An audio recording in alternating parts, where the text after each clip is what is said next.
Hello everyone, how are you all? So today we are going to discuss about recovery processes.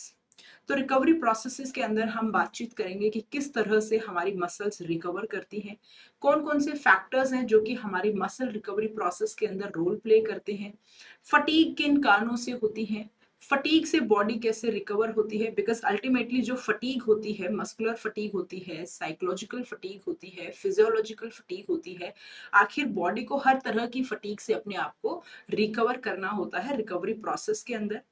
कुछ therapies भी हैं जिनको हम use कर सकते हैं अपनी रिकवरी को एनहेंस करने के लिए। तो आइए डिटेल में जानते हैं रिकवरी प्रोसेस के बारे में। अब अगर हम बात करें कि एक्सरसाइज का क्या इफेक्ट होता है हमारी मसल्स के ऊपर, देखिए एक्सरसाइज जो है हमारी मसल्स का एक अपना बैलेंस होता है, एक अपना बायोकेमिकल बैलेंस होता है, उसको ऑल्टर करती है। यानी कि मसल्स जब रेस्टिंग स्टेट में है तो उनका एक अपना इक्विलिब्रियम है, अपनी एक पीएच वैल्यू है। तो जब हम एक्सरसाइज करते हैं तो वो पीएच वैल्यू, वो बैलेंस, वो इक्विलिब्रियम, वो बायोकेमिकल कंपोजिशन, वो सारा का सारा ऑल्टर हो जाता है, यानी कि चेंज हो जाता है। तो जब हम एक्सरसाइज करते हैं तो आप पाएंगे कि इनऑर्गेनिक फॉस्फेट, पीआई, हम डिस्कस कर चुके हैं ये सारी चीजें। अब बिल्कुल स्क्रैच से हम यहाँ पर इन चीजों के बारे में चर्चा नहीं करेंगे। आपको पहले जब हमने डिस्कस किया था तो अच्छे से समझ में आ गया होगा। मैं ये मानकर चलती हूँ कि आप लोग इन टर्म से फेमिलियर होंगे। तो एक्सरसाइज जो बायोकेमिकल बैलेंस को ऑल्टर करती है, उसके अंदर आप पाएंगे कि जो इनऑर्गेनिक फॉस्फेट है वो एक्यूमुलेट हो जाते हैं, प्रोटॉन्स एक्यूमुलेट हो जाते हैं और लैक्टेट एक्यूमुलेट हो जाता है, जिसको हम अक्सर लैक्टिक एसिड भी बोलते हैं।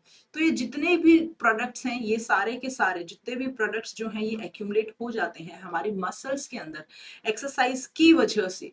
तो यानी कि ये सारे के सारे प्रोडक्ट्स जो हैं हमारे मसल सेल की मैकेनिक्स को इम्पैक्ट करते हैं। यानी कि हमारे मसल के जो सेल्स है वो किस तरह से फंक्शन करेंगे, किस तरह से उनका जो है मैकेनिज्म जो है उसको पूरा का पूरा इम्पैक्ट करते हैं। फिर metabolites and heat from muscle contraction stress the internal environment. जैसे हमारा एक्सटर्नल एनवायरनमेंट होता है बाहर का, उसको हम सेंस कर लेते हैं बहुत आसानी से कि कब कैसा एनवायरनमेंट है, उसी तरह से हमारा इंटरनल एनवायरनमेंट भी होता है।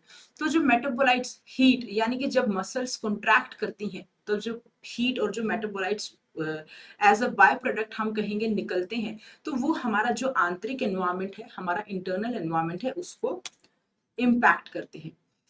अब अगर हम बात करें तो एक्सरसाइज जब भी हम करते हैं तो हमारी मसल्स का मेटाबॉलिज्म जो है वो इंक्रीज हो जाता है। ये कुछ जनरल सी बातें हैं जो कि आप लोगों को पता होनी चाहिए। और मैं मानकर चलती हूँ कि अगर हम जो है रिकवरी प्रोसेसेस के बारे में बात कर रहे हैं तो ये सारी चीजें जो है हम पहले इन सबसे फेमिलियर हो चुके हैं। तो जब हम एक्सरसाइज करते हैं तो हमारी मसल्स का मेटाबॉलिज्म इंक्रीज हो जाता है। मेटाबॉलिज्म इंक्रीज होगा तो सीधी सी बात है ब्लड सप्लाई भी इंक्रीज होगी। गैसेस का जो एक्सचेंज है, कार्बन डाइऑक्साइड, ऑक्सीजन का जो एक्सचेंज है वो भी ज्यादा क्विकली होगा। अब यानी कि मेटाबॉलिज्म बढ़ा, ब्लड सप्लाई बढ़ी, गैसेस का एक्सचेंज बढ़ा, तो सीधी सी बात है एक्टिव मसल्स को जो न्यूट्रिएंट्स मिलेंगे वो भी बड़ा स्पीड से मिलेंगे, यानी कि बहुत एक्टिव, बहुत फास्ट पेस पर जो है वो न्यूट्रिएंट्स मिलेंगे। ठीक है, अब न्यूट्रिएंट्स मिलेंगे मसल्स को तो एज अ रिजल्ट जो एनर्जी स्टोर्स है हमारे वो भी तो डिप्लीट होंगे ना। अब न्यूट्रिएंट्स मसल्स को जो है वो मिलते जा रहे हैं ताकि वो अपनी एक्टिविटी को, एक्सरसाइज को कंटिन्यू करे। तो जो हमारे एनर्जी स्टोर्स हैं, स्टॉक ऑफ एनर्जी जो है हमारी बॉडी का, वो भी डिप्लीट होगा एज अ रिजल्ट। ठीक है, और जो मसल्स कॉन्ट्रैक्ट करती हैं वो साइटोकाइंस रिलीज करती हैं। ये बाकी ऑर्गन्स को, ब्रेन को भी अफेक्ट करता है। It is a enzyme. अब हम बात करते हैं फटीग की, एग्जॉशन की, सेंसेशन की। आपने स्पोर्ट्स में पार्टिसिपेट किया होगा तो आप जरूर फटीग क्या होती है, एग्जॉशन क्या होता है, फटीग और एग्जॉशन के बीच में एक हल्का सा डिफरेंस होता है। फटीग यानी कि अब आप थक गए हैं, अब आप और एक्टिविटी नहीं कर पा रहे हैं। एग्जॉशन यानी कि एवरीथिंग इज एग्जॉस्टेड आउट, मतलब अब फटीग के बावजूद तो आप फिर भी हिम्मत कर सकते हैं फिजिकल एक्टिविटी करने की, एक्सरसाइज करने की, लेकिन अगर एग्जॉशन की बात करें तो एग्जॉशन के बाद में एक्सरसाइज को कंटिन्यू करना बहुत ही मुश्किल हो जाता है। तो जो फटीग है, एग्जॉशन है, यानी कि सारे के सारे मैकेनिज्म्स जो हैं, जो हमने ऊपर देखे, पहले जो पिछली स्लाइड में हमने बातचीत की, उन सब की वजह से फटीग होती है, एग्जॉशन होती है। रिजल्ट क्या होता है, फटीग और एग्जॉशन होगी तो क्या होगा, हम एक्सरसाइज को कंटिन्यू कंटिन्यू नहीं कर पाएंगे, हमारी एक्सरसाइज की या तो इंटेंसिटी कम हो जाएगी या फिर हम एक्सरसाइज को ज़्यादा देर तक और नहीं कंटिन्यू कर पाएंगे या फिर हम एक्सरसाइज को कंप्लीटली स्टॉप कर देंगे। ये दो ही ऑप्शन है, ठीक है। अब बहुत सारे ऐसे डिजीज भी होते हैं जो कि एनर्जी स्टॉक को डिप्लीट करते हैं, which expedite energy stock depletion. Expedite का मतलब क्या हुआ, एक्सपीडाइट यानी कि इंक्रीज, बेसिकली आप एक तरीके से कह सकते हो, यानी कि to make something happen more quickly, और ज्यादा स्पीड से जो है कोई चीज हो। तो बहुत सारे ऐसे डिजीज होते हैं जो कि हमारा जो एनर्जी स्टोर्स होते हैं उनको एक्सपीडाइट कर देते हैं, यानी कि उनको एक तरीके से इंक्रीज कर देते हैं, उनको बहुत ही स्पीड से, यानी कि बहुत क्विकली जो है एनर्जी स्टोर्स हमारे खत्म हो जाते हैं। Amplifying exercise related effects. फिर जो एक्सरसाइज रिलेटेड इफेक्ट्स जो हैं वो हमें देखने को मिलता है कि उनकी भी स्ट्रेंथ जो है वो इंक्रीज हो जाती है, यानी कि और भी ज्यादा एक्सरसाइज रिलेटेड इफेक्ट्स हमें देखने को मिलते हैं। अब अगर हम फटीग की डेफिनेशन की बात करें कि फटीग क्या होती है, फटीग यानी कि थकान। थकान होगी तो क्या होगा, मस्कुलर परफॉर्मेंस हमारी कम हो जाएगी, मांसपेशियां थक जाएंगी तो मांसपेशियां काम नहीं कर पाएंगी, काम नहीं कर पाएंगी तो क्या होगा, यानी कि बेसिकली फटीग के दौरान जो है जो भी हमें पावर हमारी मसल्स को चाहिए होता है, हमारी मसल्स पावर जनरेट करती है, ठीक है, पावर चाहिए नहीं होती, पावर जनरेट करती है मसल्स एक्सरसाइज को कंटिन्यू रखने के लिए, तो वो पावर जनरेशन जो है वो कम हो जाएगी, यानी कि muscles would not be able to generate power, ठीक है।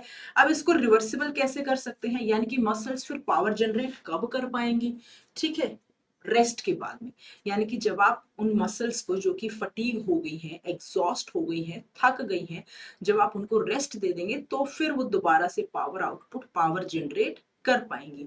फटीग जो है एक तरीके से बहुत ही कॉम्प्लेक्स प्रोसेस है, और ये एक नहीं, सिर्फ एक्सरसाइज नहीं, यानी कि ये एक नहीं, बहुत सारे फैक्टर्स के ऊपर डिपेंड करता है। अब बहुत सारे टिप्स एंड ट्रिक्स हैं या टेक्निक्स हैं या स्टेप्स हैं, हम कह सकते हैं फटीग को ओवरकम करने के लिए। जैसे एक तो आप एक्सरसाइज रेगुलरली कीजिए, यानी कि अगर आप नॉर्मल इंडिविजुअल हैं, ठीक है, नॉर्मल अगर पर्सन को फटीग हो रही है, वो किसी स्पोर्ट्स एक्टिविटी में इन्वॉल्व नहीं है, तो रेगुलर एक्सरसाइज करने से उसकी फटीग जो है वो कम हो जाएगी। कैसे कम होगी, बिकॉज बॉडी के अंदर मसल मास गेन होगा, मसल मास गेन होगा, स्ट्रेंथ आएगी तो फटीग जो है वो धीरे धीरे कम देखने को मिलेगी। हाँ, जो लोग एक्सरसाइज करते हैं, हमारे जो स्पोर्ट्स प्लेयर्स होते हैं, उनकी जो फटीग होती है उसको दूर करने के बाकी अलग जो है रीजंस हैं वो हम डिस्कस करेंगे, जैसे न्यूट्रिशन अपना ट्रेनिंग खत्म होते ही लेना, उसके अलावा जो है कुछ थेरेपीज की मदद ले सकते हैं, ठीक है, उसके अलावा स्ट्रेचिंग प्रॉपर तरीके से करना, तो वो एक डिफरेंट हमारा कॉन्सेप्ट है। फिर उसके बाद अवॉइड नॉन स्ट्रेसर्स, यानी कि ये स्पोर्ट्स के एरिया में भी लागू होता है और जनरल भी, यानी कि जो आपको लगता है, जो चीजें आपको नेगेटिवली अफेक्ट करती हैं, जो चीजें आपको स्ट्रेस्ड आउट करती हैं, आप उनको अवॉइड करो।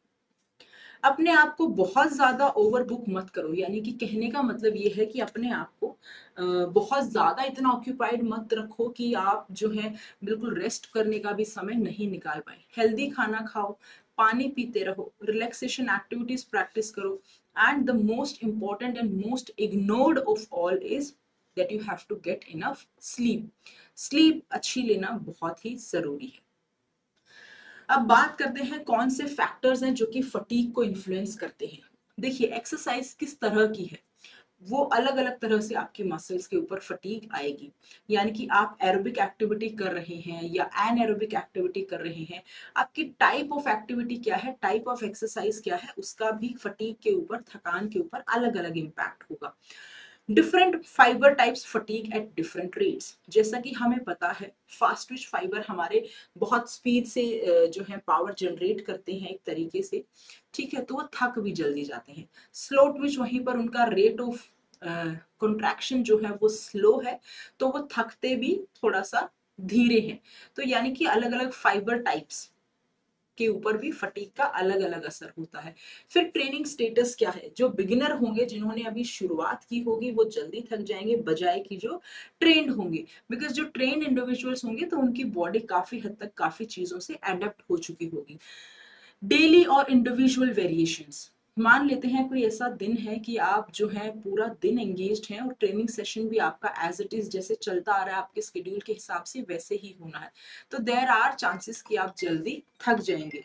वहीं पर अगर हम बात करें इंडिविजुअल वेरिएशंस की, तो इंडिविजुअल का लाइफस्टाइल अलग होता है, ठीक है, इंडिविजुअल की हैबिट्स अलग होती हैं, न्यूट्रिशन अलग होता है, इंडिविजुअल के अंदर मसल फाइबर का कॉम्पोजिशन अलग होता है, यानी कि इंडिविजुअल के अंदर वेरिएशंस होती हैं, तो फटीग का भी जो है इंडिविजुअल वेरिएशन हमें देखने को मिलता है। अब हम बात करेंगे central versus peripheral causes. Peripheral यानी कि सुपरफिशियल लेवल पर आप कह सकते हैं। जो पेरिफेरल फटीग है एट न्यूरोमस्कुलर जंक्शन, एनएमजे यानी कि न्यूरोमस्कुलर जंक्शन या फिर स्केलेटल मसल लेवल, यानी कि जो पेरिफेरल फटीग है वो हमारे स्केलेटल लेवल पर, स्केलेटल मसल के लेवल पर हमें देखने को मिलती है। फिर उसके बाद हम बात करते हैं सेंट्रल फटीग की, यानी कि ये एक साइकोलॉजिकल फीलिंग होती है या फिर सेंट्रल नर्वस सिस्टम की inability to activate motor neurons. Motor neurons क्या करते हैं, हमें मैसेज देते हैं, हमारी मसल्स को, हमारे ग्लैंड्स को मैसेज देते हैं कि अब हमें क्या करना है, जो उनके पास सेंसरी इनपुट गया था उसके बेसिस पे। तो अब सेंट्रल नर्वस सिस्टम जो है वो फटीग हो गया है, वो अब मोटर न्यूरॉन्स को एक्टिवेट नहीं कर पा रहा है। यानी कि एक तरीके से आप कह सकते हैं कि जो पेरिफेरल फटीग होती है ये आपके मस्कुलर लेवल पर होती है। आपकी जब मांसपेशियां थकती हैं तो आपको महसूस होता है। और वहीं पर अगर हम बात करें सेंट्रल फटीग की, यानी कि ये आपके ब्रेन या फिर हम कह सकते हैं आपके सेंट्रल नर्वस सिस्टम से बिगिन होती है, सेंट्रल नर्वस सिस्टम से स्टार्ट होती है। चलिए आगे बातचीत करेंगे यहाँ पर कि मेजर कॉजेज क्या है फटीग के, कारण क्या है। सिस्टमिक फैक्टर्स हैं, यानी कि मसल्स को कितनी एनर्जी डिलीवर हो रही है। अब मसल्स को सफिशिएंट अमाउंट के अंदर न्यूट्रिएंट्स, ऑक्सीजन डिलीवर नहीं होंगे तो डेफिनेटली वो ज्यादा जल्दी टायर्ड हो जाएंगी। इनएडिक्वेट फ्यूल, अभी जो हमने बात की, प्रॉपर न्यूट्रिएंट्स नहीं होंगे तो मेटाबॉलिक बाय प्रोडक्ट्स, ठीक है, मेटाबॉलिक बाय प्रोडक्ट्स जैसे कि ammonia, urea, uric acid, creatinine, यानी कि ये सारे के सारे सब्सटेंसेस एक तरीके से प्रोड्यूस होते हैं as the result of protein metabolism. जब प्रोटीन मेटाबोलाइज होता है तो उसके रिजल्ट में जो, यानी कि मेटाबोलाइज होने के बाद में जो प्रोडक्ट्स एक तरीके से मेटाबॉलिक बाय प्रोडक्ट्स जो रह जाते हैं, आप कह सकते हो कि उसका जो आउटकम है प्रोटीन मेटाबॉलिज्म का, तो उसके अंदर हमारा अमोनिया, यूरिया, यूरिक एसिड, ये सारी चीजें आ जाएंगी। एनिमल्स के केस में बात करें तो यूरिन जो है that is the main route of excretion of such waste. तो ये जितने भी वेस्ट प्रोडक्ट हैं, यूरिया, यूरिक एसिड, एनिमल्स में तो यूरिन के थ्रू ये सारे के सारे निकल जाते हैं, कुछ केसेस में जो है फीसिस के थ्रू भी ये निकलते हैं। अब अगर बात करें नर्व कंडक्शन की, कहाँ पर, सेंट्रल नर्वस सिस्टम में, तो altered neural control of muscle contraction. देखिए हमारी मसल जो कंट्रैक्ट करती है, हमारी मसल्स का कंट्रैक्ट होना हमारे नर्वस सिस्टम के साथ में रिलेटेड है। तो हमारा नर्वस सिस्टम के लेवल पर अगर डिसफंक्शनिंग हो जाएगी किसी भी रीजन की वजह से, तो क्या होगा, वहां पर अगर डिसफंक्शनिंग हो जाएगी तो डेफिनेटली हमारी जो मसल कंट्रैक्शन है वो भी ऑल्टर्ड हो जाएगी, वो भी उतना एफिशिएंट तरीके से नहीं चलेगी। नर्व कंडक्शन यानी कि हमारे नर्व्स के बीच का जो कम्युनिकेशन है, अगर वो प्रॉपर तरीके से नहीं होगा, वो कहीं पर भी इम्पैक्ट हो गया तो हमारी मसल फटीग, हमारी मसल्स का कंट्रैक्शन अफेक्ट होगा, मसल्स का कंट्रैक्शन अफेक्ट होगा तो हमारी फटीग अफेक्ट होगी। चलिए अब बात करेंगे mechanism of muscle fatigue. Peripheral fatigue हम बात कर चुके हैं क्या होती है, यानी कि ये डिस्टल या फिर हम कह सकते हैं न्यूरोमस्कुलर जंक्शन के लेवल पर होती है। कब होती है, जब सब्सटेंस डिप्लीशन हो जाता है। सब्सटेंस डिप्लीशन यानी कि हमारी बॉडी के अंदर जो भी सबस्ट्रेट्स हैं जब वो डिप्लीट हो जाते हैं तो पेरिफेरल लेवल पर फटीग हमें देखने को मिलती है। या फिर accumulation of catabolites due to muscle activity, हमारी मसल्स, मांसपेशियां एक्टिविटी करती हैं, मांसपेशियां काम करती हैं, तो वो एक्टिविटी करती हैं तो क्या होता है, कैटाबॉलिज्म प्रोसेस होता है। हमारी बॉडी में कैटाबॉलिज्म भी होता है और एनाबॉलिज्म भी होता है। तो यहाँ पर catabolites are the result of catabolic process, catabolism process. तो कैटाबोलाइट्स एक तरीके से सब्सटेंसेस होते हैं जो कि as a result of catabolism निकलते हैं या प्रोड्यूस होते हैं। जब भी आप खाना खाते हैं, ठीक है, जब भी आप खाना खाते हैं तो खाने के अंदर जो है बहुत सारे फूड में मॉलिक्यूल्स होते हैं। वो मॉलिक्यूल्स ब्रेक डाउन होते हैं हमारी बॉडी के अंदर, उनको एनर्जी के लिए फिर यूज किया जाता है। इसको हम कहेंगे एक तरीके से कैटाबॉलिज्म, यानी कि बॉडी के अंदर लार्ज मॉलिक्यूल्स का स्मॉल मॉलिक्यूल्स के अंदर ब्रेक डाउन होना कहलाएगा कैटाबॉलिज्म। ठीक है, ग्लाइकोलिसिस एक एग्जाम्पल है catabolism. Example glycolysis. Central fatigue की अगर हम बात करते हैं तो सेंट्रल फटीग जो है वो हमारे सेंट्रल नर्वस सिस्टम से ओरिजिनेट होती है। यानी कि कहाँ से रिजल्ट होती है ये central fatigue? Inhibition triggered by nervous impulse, यानी कि नर्वस सिस्टम के लेवल पर जो है इनहिबिशन है, यानी कि रुकावट है एक तरीके से, likely from chemo receptors in fatigued muscles. Chemo receptors क्या होते हैं? कीमो रिसेप्टर्स बेसिकली ऐसे स्पेशल नर्व सेल्स होते हैं हमारी मसल्स के अंदर, यानी कि एक तरीके से वो किसी भी तरह के जो भी चेंजेस होते हैं, they are good at detecting changes in the chemical composition of blood and send information to the brain। यानी कि हमारे ब्लड के अंदर किसी भी तरह का अगर केमिकल कंपोजिशन उसका अगर चेंज हो जाता है तो ये उसको सेंस कर लेते हैं, और उसको सेंस करने के पास ब्रेन के पास में भेज देते हैं उस इंफॉर्मेशन को, ताकि ब्रेन जो है अब आगे फर्दर प्रोसेस रेगुलेट कर पाए। यानी कि एक तरीके से कीमो रिसेप्टर्स हमारी फटीग्ड मसल्स के अंदर पाए जाते हैं, जो कि ब्लड के अंदर का केमिकल कंपोजिशन सेंस करके उसको हमारे नर्वस सिस्टम के पास में भेजते हैं। सेंट्रल फटीग से हमारे मोटर पाथवेज इंपैक्ट हो जाते हैं। ऑब्वियस सी बात है, मोटर एक्टिविटीज आपकी इंपैक्ट हो जाएंगी। ठीक है, मोटर एक्टिविटीज यानी कि जो भी आप मस्कुलर मसल्स के द्वारा एक्टिविटी परफॉर्म करेंगे। ठीक है, decreased motor impulse outflow to muscles, muscles के पास में जो मोटर इम्पल्स है, मोटर मैसेज है, ठीक है, वो स्लो डाउन हो जाएगा थकान के कारण। तो यहाँ पर आप देख सकते हैं ब्रेन है, स्पाइनल कोड है, मसल्स है, फिर इसमें अपर मोटर न्यूरॉन है, ठीक है, यहाँ पर, और ये हमारा लोअर मोटर न्यूरॉन है, ये हमारा एंटीरियर हॉर्न है। मोटर न्यूरॉन्स का क्या रोल होता है, क्या सेंसरी न्यूरॉन्स होते हैं, क्या न्यूरॉन होता है, this is something which we have discussed. अब अगर हम बात करें symptoms of muscle fatigue, symptom क्या है? भाई आपकी मसल थक जाएगी तो आप फोर्स जनरेट नहीं कर पाएंगे, आप ताकत नहीं लगा पाएंगे, आपको सोरनेस होगी। ठीक है, आपको हल्का फुल्का सा आपको लोकलाइज्ड पेन यानी कि कुछ समय के लिए आपको दर्द सा भी महसूस होगा, आपको शॉर्टनेस ऑफ ब्रेथ भी फील हो सकती है, मसल ट्विचिंग भी आपको फील हो सकती है। मसल ट्विच यानी कि एक तरीके से ये इनवॉलंटरी कंट्रैक्शन होती है हमारे फाइबर्स की, that makes up the muscle. Muscle Twitch यानी कि involuntary contraction of the muscle fibres. I will write it here, involuntary contraction of muscle fibers, right? This is muscle twitching. I'll just erase this, okay, this line। चलिए, फिर इसके बाद trembling, shake करना, muscle में cramps आना, आपकी grip जो है वो वीक हो जाना, ये सारे के सारे सिम्टम्स हैं थकावट के। अब फटीग और सबस्ट्रेट डिप्लीशन की अगर हम बात करें, सबस्ट्रेट डिप्लीशन यानी कि सबस्ट्रेट क्या होता है? जो भी फूड सब्सटेंसेस हमें जो एनर्जी प्रोवाइड करते हैं उन्हीं को हम सबस्ट्रेट्स बोलते हैं। अब फ्यूल सबस्ट्रेट्स जो है ये वेरी करते हैं एनर्जी सिस्टम्स के बेसिस पे, कौन सा सिस्टम कितनी एनर्जी प्रोवाइड कर रहा है, कब एक्टिव हो रहा है, कब एक्टिव नहीं हो रहा है। CHO यानी कि glycolysis for quick energy without oxygen, ये हम डिस्कस कर चुके हैं पहले भी कि ग्लाइकोलिसिस का जो प्रोसेस है वो क्विक एनर्जी प्रोवाइड करता है विदाउट प्रेजेंस ऑफ ऑक्सीजन, यानी कि एक तरीके से ये एनाएरोबिक मैकेनिज्म यहाँ पर हो रहा है। फिर पायरुवेट जो है वो कन्वर्ट हो जाता है लैक्टेट में, या फिर वो माइटोकॉन्ड्रिया के अंदर चला जाता है, शटल हो जाता है फॉर फर्दर प्रोसेसिंग, ताकि फर्दर जो है आगे चलकर लैक्टेट भी हमें एनर्जी प्रोवाइड करे। फैट बहुत हाई एनर्जी प्रोड्यूस करता है, हाई इंटेंसिटी की बात नहीं कही है यहाँ पर, हाई एनर्जी प्रोडक्शन की बात, यानी कि फैट के अंदर बहुत भरमार एनर्जी होती है, बट हाई इंटेंसिटी के लिए प्रोवाइड उतनी नहीं कर पाता है, क्योंकि रेट जो है ऑफ प्रोवाइडिंग एनर्जी वो क्या है, लिमिटेड है। अब मैक्सिमम इंटेंसिटी एक्सरसाइज की बात करें तो short duration on stored ATP and creatinine phosphate, यानी कि थोड़ी सी देर की अगर एक्टिविटी करनी है, ठीक है, तो कहाँ से जो है, कौन से सबस्ट्रेट से आपको एनर्जी मिलेगी, ATP and creatine phosphate. Forced CHO usage can contribute to fatigue. CHO यानी कि कार्बन हाइड्रोजन ऑक्सीजन, या फिर आप कह सकते हो glycolysis, as you can see it hair.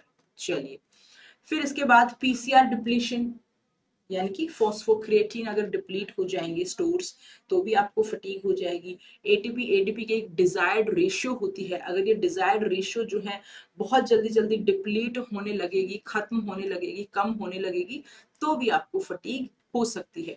अब ग्लाइकोजन डिप्लीशन की बात करें हम, तो फटीग डिपेंड होती है अमाउंट के ऊपर, not the rate of glycogen depletion, यानी कि कितना अमाउंट ग्लाइकोजन का जो है वो डिप्लीट हो चुका है, खत्म हो चुका है, ना कि कितना जो है किस रेट पे आपको ग्लाइकोजन मिल रहा है। स्लो रेट पे मिल रहा है वो रीजन नहीं है फटीग का, फटीग का रीजन है कितना ग्लाइकोजन डिप्लीट हो गया है।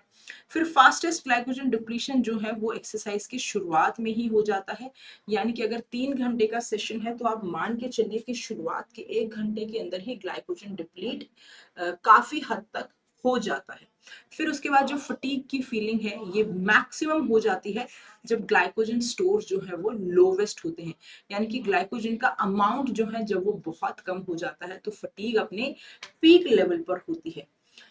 इंटेंसिटी की बात करें तो higher intensity leads to rapid glycogen depletion, सीधी सी बात है। अब इंटेंसिटी एक्सरसाइज की ज्यादा होगी तो ग्लाइकोलिसिस प्रोसेस के अंदर ग्लाइकोजन डिप्लीशन जो है वो बहुत ही स्पीड से होगा। एक्सरसाइज टाइम की अगर बात करें तो एक्सरसाइज की शुरुआत में ही जो है हमारे जो ग्लाइकोजन स्टोर्स हैं वो डिप्लीट हो जाते हैं, और एक्सरसाइज जो है वो धीरे धीरे हम पाएंगे कि उसकी इंटेंसिटी भी स्लो हो जाती है, हम उतना एफर्ट नहीं लगा पाते हैं जितना कि हम पहले शुरुआत के अंदर लगाते हैं। चलिए, अब सबस्ट्रेट डिप्लीशन में फाइबर टाइप के इफेक्ट की अगर बात करें तो स्लो ट्विच की characteristics as we have discussed earlier also, oxidative होते हैं, ब्लड फ्लो ज्यादा होता है, मायोग्लोबिन कंटेंट ज्यादा होता है, कैपिलरी डेंसिटी ज्यादा होती है, माइटोकॉन्ड्रिया की प्रेजेंस ज्यादा होती है, यानी कि यहाँ पर एफिशिएंट ग्लाइकोजन यूज हमें देखने को मिलता है। And they are dark staining, या फिर आप कह सकते हैं they are red in colour. Why? Because of increased blood supply. Type 2 fast twitch की अगर हम बात करें तो इनके पास में ग्लाइकोजन स्टोर्स ज्यादा होते हैं, हाई इंटेंस एक्टिविटीज को ये ज्यादा फ्यूल करते हैं। कैपिलरी डेंसिटी कम होती है, माइटोकॉन्ड्रियल डेंसिटी भी कम होती है, but greater glycogen stores. Recruitment pattern की बात करें तो फाइबर्स जो हैं वो एक अपने सेट पैटर्न के अंदर ही रिक्रूट होते हैं, और एक्सरसाइज इंटेंसिटी जो है वो डिटरमाइन करेगी कि कौन से फाइबर्स रिक्रूट होंगे। ऑब्वियस सी बात है, अगर इंटेंसिटी बहुत स्लो है तो टाइप 1 फाइबर्स रिक्रूट होंगे, और इंटेंसिटी बहुत फास्ट है तो टाइप 2 फाइबर्स जो है वो रिक्रूट होंगे। अब मसल ग्रुप्स के अगर बीच में कंपैरिजन करें तो एक्टिविटी स्पेसिफिक फटीग भी होती है, यानी कि आप जिस तरह से जो एक्टिविटी करेंगे, जिस एक्टिविटी में जो मसल्स हमारे इन्वॉल्व होंगे, तो सीधी सी बात है वही मसल्स फटीग होंगी। आप किसी भी मसल को तो फटीग नहीं कर सकते हो, ठीक है, यानी कि muscles most used for a task are forced to fatigue. अब हमारे जो मसल्स होते हैं उसके अंदर भी आप पाओगे, हम कोई भी एक्टिविटी करते हैं तो उसमें एक हमारी एगोनिस्ट मसल होती है, एंटागोनिस्ट मसल होती है, सिनर्जिस्टिक मसल्स होती हैं, ठीक है, कुछ मसल्स हमारी बॉडी में एज ए स्टेबलाइजर का रोल प्ले करती हैं। तो यानी कि जो मसल सबसे ज्यादा इन्वॉल्व है, जिसका डायरेक्ट रिलेशन है उस एक्टिविटी को परफॉर्म करने के लिए, जो प्राइम मूवर है हम कह सकते हैं, वो सबसे पहले फटीग होगी। जैसे uphill task stress specific muscles, depleting them faster, यानी कि हम कोई भी एक्टिविटी करेंगे किसी भी तरीके की तो उससे संबंधित जो स्पेसिफिक मसल्स उस जिसमें इन्वॉल्व होंगी वो स्पेसिफिक मसल्स जो हैं फटीग करेंगी। ब्लड ग्लूकोज की बात करें तो लो ब्लड ग्लूकोज जो है वो रिप्लेनिश होता है लिवर स्टोर से, यानी कि लिवर का जो ग्लाइकोजन है, लिवर के अंदर जो स्टोर्ड ग्लाइकोजन है वो रिलीज होगा, तो ब्लड ग्लूकोज लेवल हमारा थोड़ा सा फिर वापस से ऊपर आ जाएगा। जैसे कि आप देख सकते हैं liver glycogen release raises blood glucose. Obvious सी बात है, लिवर से जो है ग्लाइकोजन रिलीज होगा तो हमारा ब्लड ग्लूकोज लेवल इंक्रीज हो जाएगा। ग्लाइकोजन डिप्लीशन अगर होगा ग्लाइकोजन जो है वो डिप्लीट हो गया तो ब्लड शुगर भी हमारा ड्रॉप कर जाएगा और हमें फटीग भी जो है वो एकदम से हो जाएगी। हाइपोग्लाइसीमिया ऐसी सिचुएशन होती है जिसके अंदर लो ब्लड शुगर हमें देखने को मिलता है। Then we have muscle glycogenolysis which is needed to maintain muscle function. अब मसल ग्लाइकोजेनोलिसिस क्या होता है? देखिए, glycogenolysis is basically the breakdown of glycogen, जो कि लीवर के अंदर होता है जब ब्लड ग्लूकोज लेवल बहुत ज्यादा ड्रॉप हो जाता है। ग्लाइकोजेनेसिस प्रोसेस है जो कि हमारे लीवर के अंदर होता है जब हमारे ब्लड के अंदर जो है वो ग्लूकोज बहुत ज्यादा कम हो जाता है, तो हमारे लीवर के अंदर जो ग्लाइकोजन का ब्रेक डाउन होता है उसको ग्लाइकोजेनोलिसिस हम बोलते हैं। फिर उसके अलावा ग्लाइकोजेनेसिस भी है। ग्लाइकोजेनेसिस यानी कि ग्लूकोज को सिंथेसाइज करना from non carbohydrate sources. Glycogenesis यानी कि ग्लूकोज को सिंथेसाइज करना फ्रॉम नॉन कार्बोहाइड्रेट सोर्सेज, जैसे कि फॉर एग्जांपल लैक्टेट हो गया, लैक्टिक एसिड हो गया, ग्लिसरॉल हो गया, ठीक है, अमीनो एसिड्स हो गया। एंड ये कहाँ पर होता है? लिवर या फिर किडनी के अंदर होता है। चलिए, fatigue and metabolic by products. देखिए, buildup of waste product contributes to fatigue. जैसा कि हमने शुरू में बात किया, metabolic by products, muscles contract करेंगी तो वेस्ट प्रोडक्ट्स जो है वो बिल्डअप होंगे। वेस्ट प्रोडक्ट्स बिल्डअप होंगे तो सीधी सी बात है फटीग भी फिर हमें देखने को मिलेगी। अब मसल का जो मेटाबॉलिज्म है वो किन किन चीजों को अफेक्ट करता है, यानी कि मसल का जो मेटाबॉलिज्म है उसका बढ़ना हो या कम होना हो, तो हमारी कौन कौन सी ऐसी चीजें हैं जिनके ऊपर इफेक्ट हमें देखने को मिलेगा?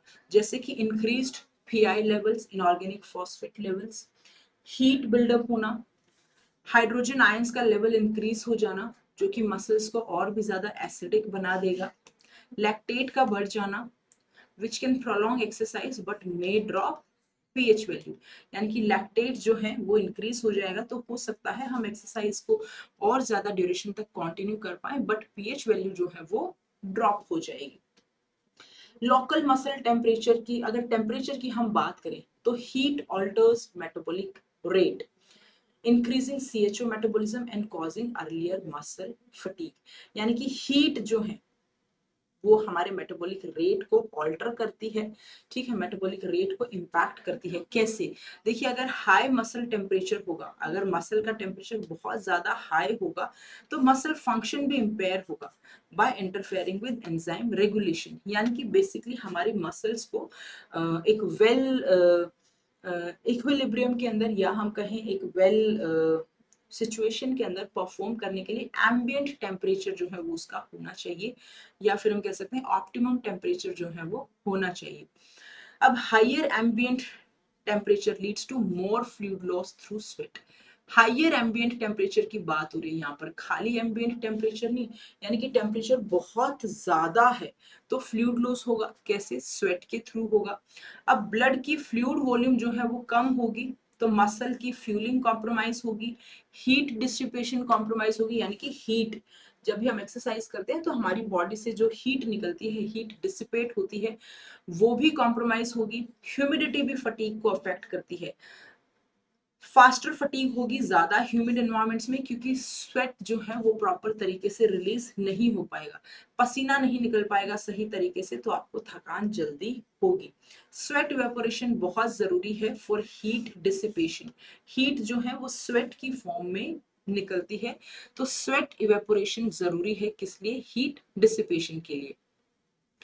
सेंट्रल नर्वस सिस्टम के लेवल पर अगर हम बात करें तो एक्सरसाइज एक तरीके का एक्सटर्नल स्ट्रेसर है, यानी कि एक्सटर्नल एनवायरनमेंट में परफॉर्म की जाती है एक्सरसाइज, हमारी बॉडी के लिए वो एक एक्सटर्नल चीज है, तो एक्सरसाइज एक एक्सटर्नल स्ट्रेसर है, यानी कि जो एक्सटर्नल स्ट्रेस है वो अफेक्ट करते हैं हमारी एक्सरसाइज की कैपेसिटी को।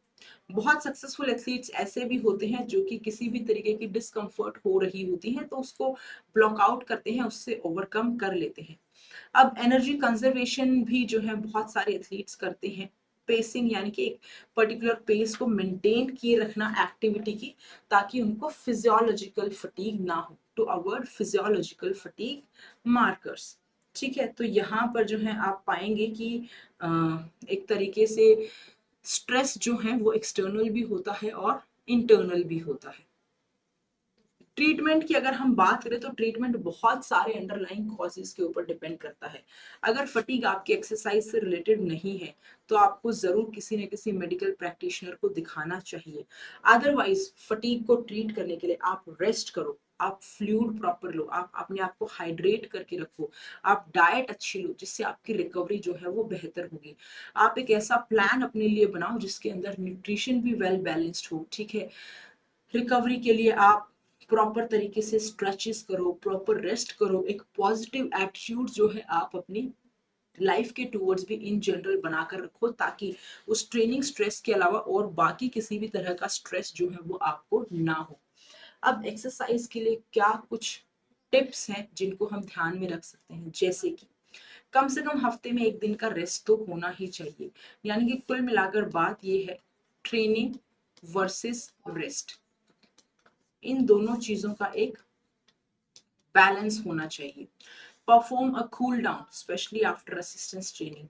कूल डाउन परफॉर्म करना बहुत इंपॉर्टेंट है और हम ये देखते हैं कि ये बहुत ज्यादा नेग्लेक्टेड चीज भी है, बट कूल डाउन ही आपकी रिकवरी को फैसिलिटेट करता है, आपकी बॉडी को प्री एक्सरसाइज लेवल्स पर ले जाता है और नेक्स्ट डे ट्रेनिंग करने के लिए प्रिपेयर करता है।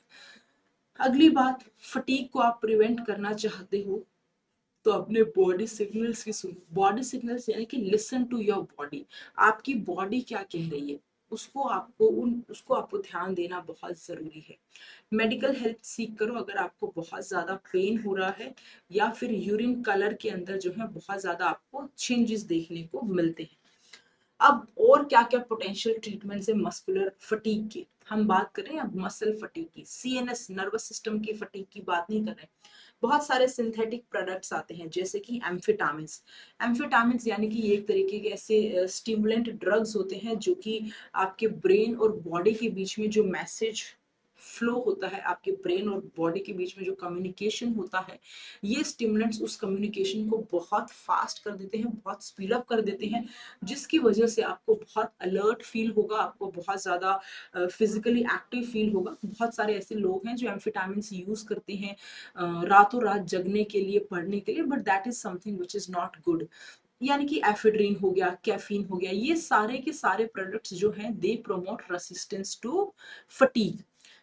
कैफीन मॉडरेट डोजेस में अगर लिया जाए तो एथलेटिक परफॉर्मेंस को एनहेंस कर सकता है, बट अगेन क्या बोला है यहाँ पर, मॉडरेट डोज में अगर लिया जाए तो। कुछ नेचुरल प्रोडक्ट्स की बात करें तो जैसे जिनसेंग, ठीक है, ginseng is a herb, and garlic. Ginseng और गार्लिक जो है ये भी मसल फटीग को काफी हद तक रिलीव करने में हेल्प करते हैं। फिर कुछ न्यूट्रिशनल सप्लीमेंट्स हैं जैसे मल्टीविटामिन्स हो गए, डाइटरी सप्लीमेंट्स हो गए, यानी कि अगर आपको किसी भी तरह की न्यूट्रिएंट डेफिशिएंसी है तो न्यूट्रिएंट डेफिशिएंसीज को एड्रेस करने के लिए, या फिर आपका फूड का जो न्यूट्रिएंट जो डाइट है, आपकी फूड का जो कंपोजिशन है वो उतना वेल बैलेंस्ड नहीं हो पा रहा है किसी भी रीजन की वजह से, then you can use this substances. Creatine जो कि एक नेचुरली अकरिंग एसिड है, वो भी मसल एनर्जी में हेल्प करता है। एर्गोजेनिक एड्स, क्रेटिन हो गया, स्पोर्ट्स फूड्स हो गया, ये सब परफॉर्मेंस को इम्प्रूव करते हैं, बट आपको एक ध्यान रखना है कि ये सारी चीजें यूज करने से पहले make sure that you consult your coach, you consult a doctor। आपको बिना एडवाइस के नहीं लेनी चाहिए कोई भी चीज। अब अगर हम बात करें कि रिकवरी क्या होती है, रिकवरी ऐसा समय होता है जो कि आपकी बॉडी को चाहिए होता है। नॉर्मल भाषा में अगर हम बात करें तो रिकवरी यानी कि आराम आपको चाहिए, रेस्ट आपको चाहिए, यानी कि एक ऐसा समय होता है जो आपको चाहिए अपनी बॉडी के अंदर जो भी ट्रेनिंग की वजह से वियर एंड टियर हुआ है, जो भी थकान हुई है, जो भी मस्कुलर लेवल पर, सेंट्रल नर्वस सिस्टम के लेवल पर जो भी ऑल्ट्रेशंस हुई हैं, जो भी चेंजेस हुए हैं, वो सारे के सारे चेंजेस को वापस से प्री एक्सरसाइज सिचुएशन में लेकर जाने के लिए।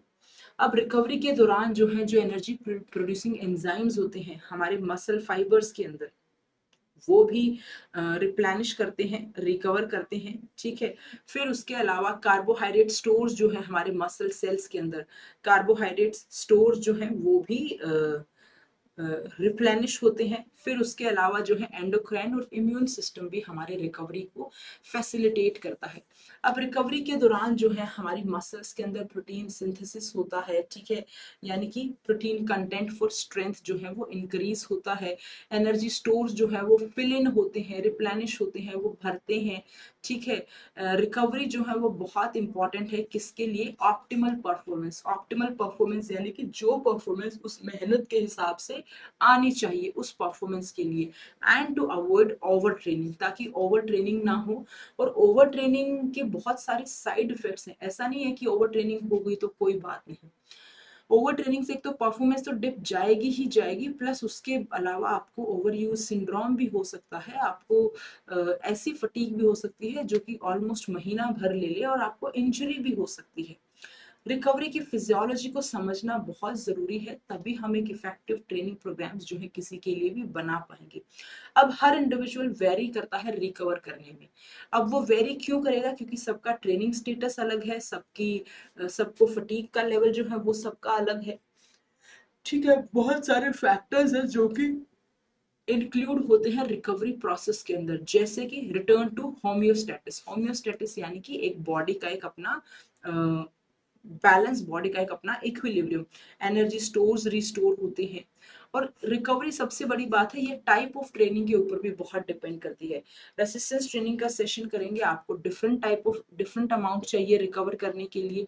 स्ट्रेंथ ट्रेनिंग का करेंगे तो वहीं पर आपको डिफरेंट अमाउंट चाहिए। अब बात करें स्पीडिंग अप रिकवरी, यानी कि मसल सेल्स जो है हमारे, ये कार्बोहाइड्रेट से सबसे ज्यादा रिसेप्टिव होते हैं। तो इसीलिए हमें एक्सरसाइज करने के तुरंत बाद कार्बोहाइड्रेट का सेवन करना चाहिए with in the first 2 hours after training. कोशिश करो कि ट्रेनिंग करने के बाद आधे घंटे के अंदर अंदर आप ले लो। रिकवरी को आपको एनहेंस करना है तो ट्रेनिंग के बाद 300 से 400 कैलोरी कार्बोहाइड्रेट की जरूर लो। फिर इसके बाद इसको रिपीट कर दो, ठीक है, अगले 2 घंटे के अंदर। यानी कि कार्बोहाइड्रेट जो है वो आपकी मसल रिप्लेनिशमेंट को पॉजिटिवली इम्पैक्ट करेगा। अब ऑप्टिमल रिकवरी रेशियो की अगर हम बात करें तो कार्ब टू प्रोटीन एक रेशियो होती है जो कि एक्सरसाइज के बाद हमें लेनी चाहिए। यानी कितना कार्बोहाइड्रेट लें, कितना प्रोटीन लें कि बॉडी की रिकवरी जो है वो फैसिलिटेट हो जाए। जो मसल ग्लाइकोजन स्टोर्स है, मसल ग्लाइकोजन स्टोर्स है जहां पर ग्लूकोज की स्टोर्ड फॉर्म जो है वो स्टोर होती है, ये हमारा एक तरीके से स्टोर्ड एनर्जी सोर्सेज हैं, वो प्रॉपरली फिल्ड अप हों। तो उसके लिए जो एक रेशियो है, normally Pacific health laboratories recommend करती है 4 ग्राम ऑफ कार्बोहाइड्रेट पर ग्राम ऑफ प्रोटीन, यानी कि 4:1। यानी कि कार्बोहाइड्रेट अगर आपने 400 ग्राम लेना है, 400 ग्राम लेंगे, तो प्रोटीन आप कितना लेंगे? प्रोटीन आप 100 ग्राम लेंगे। इस तरीके से आप इसको याद रखिए, यानी कि 4:1 की रेशियो है। फिर और भी बहुत सारे अलग अलग स्टडीज अलग अलग सजेस्ट करती हैं, ठीक है। एक और स्टडी है जो सजेस्ट करती है कि कम से कम 15 ग्राम हाई क्वालिटी प्रोटीन लेना चाहिए, हर 2 घंटे में रिपीट करो। और कार्बोहाइड्रेट जो है वो 2/3 ग्राम पर पाउंड ऑफ बॉडी वेट आपको लेना चाहिए। तो different studies recommend different things, but more और लेस दे आर सिमिलर, कोई बहुत ज्यादा वेरिएशन नहीं है। अगर बात करें फिजियोलॉजी ऑफ रिकवरी की, तो मसल रिकवरी जो है वो ट्रेनिंग के दौरान भी होती है और ट्रेनिंग के बाद में भी होती है। ट्रेनिंग के दौरान जब आपको रेस्ट पीरियड मिलता है, आपको जो रेस्ट टाइम मिलता है, जो इंटरवल मिलता है रेस्ट का वर्क के बाद में, उस फेज के अंदर भी हमारे मसल्स, हमारी बॉडी जो है वो पार्शली थोड़ा बहुत रिकवर करने की कोशिश करती है। रिकवरी के अंदर जो है, जो मेटाबॉलिक एंड प्रोडक्ट्स होते हैं, जो मेटाबॉलिक वेस्ट प्रोडक्ट्स होते हैं, हम कह सकते हैं उनको रिमूव किया जाता है। ऑक्सीजन डिलीवरी जो है वो रिस्टोर की जाती है। जो इंट्रामस्कुलर यानी कि मसल के अंदर की पीएच वैल्यू, याद है हमने शुरुआत में डिस्कस किया था कि एक्सरसाइज जो है वो बायोकेमिकल इक्विलिब्रियम को ऑल्टर कर देती है। तो रिकवरी के अंदर जो है, जो वो बायोकेमिकल इक्विलिब्रियम है उसको रिस्टोर किया जाता है, ठीक है। एक्सरसाइज के बाद में जो है EPOC, excess post exercise oxygen consumption, यानी कि जो भी ऑक्सीजन का डेफिसिट होता है वो भी रिकवर होता है। वेंटिलेशन को भी रिस्टोर किया जाता है। ब्रीदिंग, ब्रीदिंग भी तो हमारी जो है वो ऊपर नीचे सांस जो है वो छोटे हो जाते हैं, उसके अंदर भी उसका पैटर्न भी चेंज हो जाता है, उसके पैटर्न को भी रिस्टोर किया जाता है। ब्लड सर्कुलेशन को भी रिस्टोर करते हैं और बॉडी टेम्परेचर को भी। कहाँ पर? प्री एक्सरसाइज लेवल्स के ऊपर। अब रिकवरी इमीडिएट रिकवरी भी होती है, शॉर्ट टर्म रिकवरी भी होती है और ट्रेनिंग रिकवरी भी होती है। ट्रेनिंग रिकवरी यानी कि ट्रेनिंग सेशंस के बीच में, ट्रेनिंग कॉम्पिटिशन्स के बीच में। शॉर्ट टर्म रिकवरी यानी कि ट्रेनिंग के अंदर ही जो आप सेट्स लगाते हो, फॉर एग्जांपल आप किसी एक्सरसाइज के 4 सेट लगा रहे हो, तो उन सेट्स के बीच में जो रिकवरी होगी वो शॉर्ट टर्म रिकवरी होगी। और इसी तरह एक हमारी इमीडिएट रिकवरी होती है जो कि between strides in race walking के अंदर हमें देखने को मिलती है। अब फटीग से कनेक्शन की बात करें तो फटीग क्या है, बेसिकली मेंटल और फिजिकल परफॉर्मेंस का कम हो जाना, decrease in the physical and mental process. तो पेरिफेरल फटीग, जैसा कि हमने शुरुआत में बात किया था, वो हमारी एक्टिव मसल्स को इम्पैक्ट करती है, और सेंट्रल फटीग जो है वो हमारे ब्रेन को इम्पैक्ट करती है, जिसकी वजह से हमारी एक्सरसाइज परफॉर्मेंस जो है वो लिमिट हो जाती है। फिर उसके अलावा और भी बहुत सारे फैक्टर्स हैं जो कि रिकवरी को इम्पैक्ट करते हैं, जैसे कि मसल के अंदर कितनी सोरनेस हुई है, वीकनेस कितनी है, भूख हमारी कम हो जाती है, ठीक है, अगर कोई हमें इन्फेक्शन हो जाए, हमारी स्लीप क्वालिटी गड़बड़ हो जाए, हमें जीआई गैस्ट्रो इंटेस्टिनल एब्नॉर्मेलिटीज हो जाए, तो भी हमारी रिकवरी जो है वो इम्पैक्ट होती है। यानी कि हमारे शरीर में कुछ भी होता है, हमारे रिकवरी के ऊपर उसका इम्पैक्ट हमें देखने को मिलता है। अब रिकवरी को मॉनिटर कैसे करें, रिकवरी को मॉनिटर कैसे करें, यानी कि कैसे एनहेंस, कैसे अश्योर करें कि रिकवरी जो है वो प्रॉपर हो रही है। नींद प्रॉपर लेनी है, न्यूट्रिशन प्रॉपर रखना है, हाइड्रेशन, अपने आप अपना वाटर इनटेक जो है अपने आप को हाइड्रेट करके रखना है। ये सारी चीजें आपके रिकवरी को प्रमोट करेंगी। फिर उसके बाद में जो है कुछ पैरामीटर्स हैं, जैसे कि resting heart rate variability and ventilation patterns, यानी कि इन पैरामीटर्स को आप यूज कर सकते हो। ये पैरामीटर्स आपको बेसिकली हेल्प करेंगे ये जानने में कि आपकी रिकवरी जो है वो प्रॉपर तरह से हो रही है या फिर नहीं हो रही है। देखिए, रेस्टिंग हार्ट रेट नॉर्मली, यानी कि your heart rate at during when you are at rest, ठीक है, रेस्टिंग हार्ट रेट नॉर्मली आपकी जितनी बढ़िया रिकवरी होती जाएगी या जितना आपका फिटनेस लेवल अच्छा होता जाएगा, उतनी आपकी रेस्टिंग हार्ट रेट कम होती जाएगी। नॉर्मल जो रेस्टिंग हार्ट रेट होती है अडल्ट्स के लिए, it is 60 to 100 beats per minute, 60 to 100 beats per minute होती है। और जो बहुत ही अच्छे वेल ट्रेन्ड एथलीट्स होते हैं उनकी heart rate almost 40 beats per minute के आसपास हमें देखने को मिलती है। वेंटिलेशन पैटर्न्स यानी कि breathing patterns, I just right it. फिर इसके बाद हम बात करें तो sympathetic nervous system, para sympathetic nervous system, दोनों का ही बहुत इंपॉर्टेंट रोल है रिकवरी के दौरान। एक्टिव रिकवरी की अगर हम बात करें तो एक्टिव रिकवरी के अंदर क्या होता है, यानी कि आप बहुत ही लो इंटेंसिटी की एक्टिविटीज जो है, मूवमेंट्स परफॉर्म करते हो। यहाँ पर जो है एक तरीके से ब्लड फ्लो जो है वो इंक्रीज हो जाता है, हीलिंग एडेप्टेशन प्रोसेस शुरू हो जाता है ब्लड फ्लो के इंक्रीज होने के साथ में। एक्टिव रिकवरी एक्सरसाइज के बाद में जो है हमें होम्योस्टेटिस पे जल्दी लेकर जाती है। होम्योस्टेटिस यानी कि आप एक तरीके से कह सकते हो कि आपकी बॉडी का इंटरनल बैलेंस, इंटरनल एनवायरनमेंट या फिर प्री एक्सरसाइज लेवल के ऊपर आप जल्दी चले जाते हो। स्ट्रेचिंग क्या है, stretching is a form of एक तरीके से एक्टिव रिकवरी ही है। अब मसाज को लेकर भी बहुत सारा बेसिकली हम कह सकते हैं कि इनकॉन्क्लूसिवनेस है। इनकॉन्क्लूसिवनेस का मतलब क्या हुआ, इनकॉन्क्लूसिवनेस, इनकॉन्क्लूसिवनेस का मतलब ये हुआ, यानी कि मसाज जो है वो एक्चुअल में रिकवरी को फैसिलिटेट करती है या नहीं करती है, इसके ऊपर कोई अभी तक मतलब ऐसी हम कहेंगे कि बहुत ज़्यादा स्ट्रॉन्ग एविडेंस हमें देखने को नहीं मिला है। बट हालांकि जो मसाज है वो एक तरीके से रिकवरी को फैसिलिटेट करती है, रिकवरी प्रोसेस को जो है हम कहेंगे स्पीड अप करती है। तो बहुत सारी स्टडीज हुई हैं, जैसे कि आप देख सकते हो 2010 के अंदर, 14 के अंदर, जो कि ये कहती हैं कि मसाज का रिकवरी के अंदर काफी रोल होता है।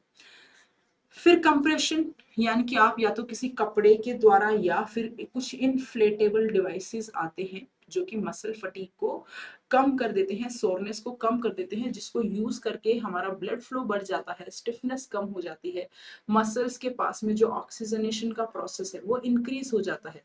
अब इलास्टिक कंप्रेशन भी होता है और न्यूमेटिक कंप्रेशंस भी होते हैं, ठीक है। इलास्टिक कंप्रेशन सोरनेस को कम कर देगा, ठीक है, जो मेटाबॉलिक बाय प्रोडक्ट्स का रिमूवल है, बट उसको स्लो कर देगा। वहीं पर न्यूमेटिक कंप्रेशन जो है वो ब्लड फ्लो को इंक्रीज कर देगा, जिसकी वजह से स्टिफनेस भी जो है वो कम हो जाएगी। तो कंप्रेशन भी एक तरीका है फटीग को कम करने का। ये मेथड्स हैं जो हम देख रहे हैं कि हम कैसे फटीग को कम कर सकते हैं, और फटीग कम होगी तो ऑब्वियस सी बात है रिकवरी जो है वो एनहेंस होगी। क्रायोथेरेपी, ठीक है। अब क्रायोथेरेपी नॉर्मली टेम्पररी यानी कि कुछ समय के लिए हमारी मसल्स का टेम्परेचर जो है वो कम कर देती है, जिसकी वजह से जो इन्फ्लेमेशन है वो कम हो जाती है, पेन जो है वो कम हो जाता है। हालांकि इसके ऊपर डिबेट है कि regenerative inflammation and risk of further injury, यानी कि ये क्रायोथेरेपी यूज करने के बाद में जो है, लेने के बाद में दोबारा से इन्फ्लेमेशन भी तो हो सकती है। अब रिसर्च जो है क्रायोथेरेपी के ऊपर वो एक तरीके से अभी हम कहेंगे कि ऐसा सच कंफर्म्ड नहीं है कि इसका मसल की रिकवरी के अंदर कितना क्या रोल है। हाइड्रोथेरेपी, हाइड्रो यानी कि वाटर, जिनमें वाटर का यूज होता है, ऐसी थेरेपीज पानी के अंदर हम उस पर्टिकुलर बॉडी पार्ट को इमर्स कर देते हैं, डुबा देते हैं, ठीक है, यानी कि वाटर इमर्शन, जिसकी वजह से हमारा ब्लड फ्लो जो है वो अफेक्ट होता है, और इन्फ्लेमेशन, जो पेन आपको, जलन जो आपको हो रही होती है, वो इम्पैक्ट होती है।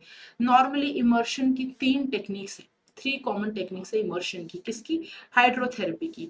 एक है कोल्ड वाटर इमर्शन, ठंडे पानी के अंदर, एक गर्म पानी के अंदर, और एक contrast water. Contrast water, contrast bath का अगर आपने नाम सुना हो तो ये हॉट एंड कोल्ड वाटर के बीच में एक तरीके से ऑल्टरेशंस होती हैं, ऑल्टरनेट आप करते हो, एक बार गर्म पानी में हाथ डाला, एक बार ठंडे में डाला, एक बार गर्म में डाला, एक बार ठंडे में डाला, सेम डालना है, गलत अलग अलग नहीं, ठीक है। तो जो कोल्ड वाटर इमर्शन है, इसका हमें इफेक्ट देखने को मिला है लो मसल सोरनेस, और स्ट्रेंथ के अंदर भी जो है वो कमी हमें देखने को मिली है एक्सरसाइज के बाद, compare to contrast water therapy. यानी कि कॉन्ट्रास्ट की बजाय जो है, जो कोल्ड वाटर इमर्शन है, इसमें हमें देखने को मिला है that we can see lower muscle soreness and strength decrements यानी कि decrease in strength. Hydrotherapy again water, as you can see. Sleep and recovery, sleep very neglected but very important, because sleep के दौरान आपकी body जो है वो recover करती है। स्लीप डेप्थ होगा, अगर स्लीप पूरी नहीं होगी तो आपकी रिकवरी ही नहीं, आपकी पूरी की पूरी ओवरऑल हेल्थ के ऊपर उसका इम्पैक्ट हमें देखने को मिलेगा, ठीक है। अगर आपकी स्लीप कम होगी तो आपकी बॉडी के अंदर कोर्टिसोल का लेवल इंक्रीज हो जाएगा, कोर्टिसोल जो कि हमारा स्ट्रेस हार्मोन होता है, और अगर कोर्टिसोल का लेवल बढ़ जाएगा तो ऑब्वियस सी बात है रिकवरी जो है वो भी इम्पैक्ट हो जाएगी, ठीक है। फिर उसके बाद स्लीप की इंपॉर्टेंस को बहुत सारे लोग जो है वो ओवरलुक कर देते हैं, लेकिन स्लीप अगर आपकी प्रॉपर नहीं होगी तो ओवर ट्रेनिंग होने के चांसेस भी बहुत ज्यादा होंगे। अब ओवर ट्रेनिंग के सिम्टम्स क्या क्या हो सकते हैं? आपकी रेस्टिंग हार्ट रेट बढ़ जाना, वेट लॉस होने लगना, भूख ना लगना, नींद प्रॉपर ना आना, ठीक है, कुछ मनी ना करने का, ठीक है, आपकी स्ट्रेंथ जो है उसके अंदर ड्रॉप हो जाना। तो बहुत सारे साइन एंड सिम्टम्स हैं। अब मॉनिटर कैसे करें हम ब्रीदिंग को, यानी कि ब्रीदिंग के अंदर जो है कोई भी अगर चेंजेस आपको देखने को मिलेंगे तो यानी कि वो ये इंडिकेट करते हैं कि आपके स्ट्रेस लेवल जो है वो किस तरह के अभी हैं करंट में। बहुत स्पीड से आप जो है ब्रीथ करेंगे, ऐसे बिल्कुल हाफेंगे, तो स्ट्रेस लेवल बॉडी के अंदर ऑब्वियस सी बात है बढ़ा हुआ है। नॉर्मल ब्रीदिंग करेंगे तो यानी कि स्ट्रेस लेवल जो है वो अंडर कंट्रोल है। तो ब्रीदिंग को जो है मॉनिटर करके भी आप स्ट्रेस लेवल को एक तरीके से आइडेंटिफाई कर सकते हो, फिर उसको काफी हद तक उसको आप मॉनिटर कर सकते हो। रेस्टिंग हार्ट रेट को भी अगर हम मॉनिटर करेंगे तो ये भी हमें रिकवरी को इम्प्रूव करने में हेल्प करती है। अब हार्ट रेट एक्सरसाइज के दौरान जो है normally 8 beats per minute above RHR नहीं जानी चाहिए, यानी कि जो आपकी रेस्टिंग हार्ट रेट है उसकी 8 बीट्स पर मिनट से ज्यादा एक्सरसाइज के दौरान नहीं जानी चाहिए। अब हार्ट रेट वेरिएशंस अगर होंगे, यानी कि आपकी हार्ट रेट कभी कम कभी ज्यादा कभी कितनी, उसके अंदर वेरिएशंस अगर हमें देखने को मिलेंगे तो यानी कि उससे हमें ये अंदाजा हो जाएगा कि अभी आपका पेरिफेरल नर्वस सिस्टम डोमिनेट कर रहा है या फिर सोमैटिक नर्वस सिस्टम डोमिनेट कर रहा है। चलिए, अब रिकवरी के फ्यूचर की बात करें तो टेक्नोलॉजी के अंदर बहुत एडवांसमेंट जो है वो होता जा रहा है। सेंट्रल नर्वस सिस्टम ट्रैकिंग के ऊपर काम चल रहा है, कोर्टिसोल के पैचेस के ऊपर काम चल रहा है कि कोर्टिसोल हार्मोन को जो है हम कवर कर ले, कम कर ले, कोर्टिसोल के पैचेस हम लगाकर, ठीक है। सेलुलर लेवल के ऊपर बहुत ज्यादा रिसर्च हो रहा है, ऑटोफेजी स्टडीज जो है वो बहुत ज्यादा हो रही है। ऑटोफेजी स्टडीज यानी कि हमारी बॉडी जो है जब हम एक्टिविटी करते हैं कुछ भी तो थक जाते हैं, तो सेल्स टिश्यूज जो है वो डैमेज हो जाते हैं, और सेल जो है बेसिकली आपकी बॉडी जो है, जो आपके ओल्ड सेल्स हो गए हैं, जो डैमेज्ड सेल पार्ट्स हो गए हैं, उनको एक तरीके से कैसे यूज कर सकती है, यानी कि ये पार्ट्स जो हैं किस तरीके से रोल प्ले कर सकते हैं, इनको हम कैसे और ज्यादा बेटर तरीके से बॉडी के अंदर यूज कर सकते हैं। तो ये रिसर्च जो है रिकवरी के अंदर काफी हद तक हमें देखने को मिलता है। So this is where we stop our recovery process. Thank you so much.